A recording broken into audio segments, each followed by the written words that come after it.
তো যাচ্ছি এখন একটু ছাদে, একটু একটা শাড়ি একটুখানি রোদে দিয়েছিলাম, সেটাই তুলতে যাচ্ছি। তুলে নিয়ে আসি, কারণ বেশিক্ষণ রোদে রাখলে তো আমার রং ছুটে যাবে। চলো, ওই জন্য এই শাড়িটাই দিয়েছি। এই শাড়িটা রোদে দেওয়া ছিল। এটা সেই আগের সপ্তাহে নিমন্ত্রণ বাড়ি ছিল না, জন্মদিন বাড়িতে পরে গিয়েছিলাম। তো তারপর থেকে রোদে দেবো কিন্তু ওয়েদার তো ভালো ছিল না, কদিন ধরে বৃষ্টি হয়েই যাচ্ছে।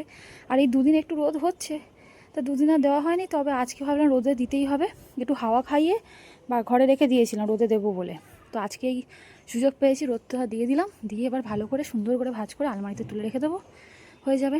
আজকে ওয়েদারটা বেশ ভালো, এই যে হালকা ছাওয়া হালকা রোদ সব রকম মিলেমিশেই চলছে।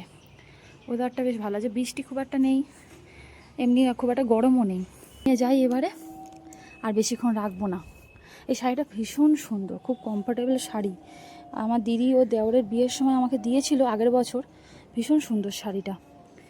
চলো, শাড়িটা তুলে নিয়েছি, এবার নিচে গিয়ে সুন্দর করে ভাঁজ করে এবার আলমারিতে তুলে দেবো, তাহলেই হয়ে যাবে। রোদ খাইয়ে নিলে শাড়ি প্রচণ্ড ভালো থাকে, তো আজকে সুযোগ হয়েছে বলে রোদটা দিয়ে নিলাম।